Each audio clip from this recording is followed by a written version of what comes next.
मसाला पावची तयारी करतोय. मसाला पावसाठी chicken 65 ready करायचं आहे. त्यासाठी मी तुम्हाला रेसिपी शेअर करतो. मसाल्यासाठी चिकन 65 रेडी करायचा. मग करायला लागणार लागणाऱ्या ना. गोष्टी मसाला पाव बनवण्यासाठी जे गोष्टी लागतात त्याच बनवायला लागतात. मसाल्यासाठी बरं, चिकन किंवा- 65 रेडी करायचा. मसाला पाव आहे त्याच्यामध्ये मी कॉर्नफ्लॉवर घेतलाय आणि मैदा घेतलाय. 1 चम्मच विनेगर ऍड करू. हा सोया सॉस आहे, सोया सॉस ऍड करू. रेड चिली सॉस आहे तो पण ऍड करू. ग्रीन चिली सॉस आहे तो पण 1 चम्मच ऍड करू. आपल्याला चवीनुसार ह्याच्यामध्ये मीठ टाकायचं आहे. ह्याच्यामध्ये मिक्स करावं लागेल.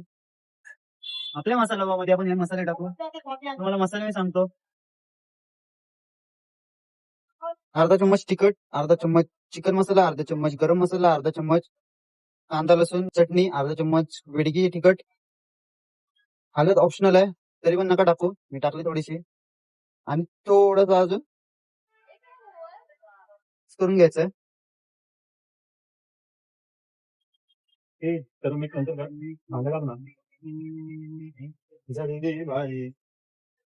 हे असं मिक्स करून झाल्यावरती त्याच्यामध्ये आपण चिकन ऍड करायचं.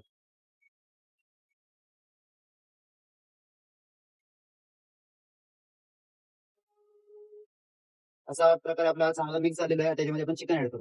सॉरी गाईज, ह्यामध्ये चिकन नाही, कारण की व्हिडिओ चालू करताना फ्रंट कॅमेरा ओपन झाला त्यामुळे चिकन नाही दिसत.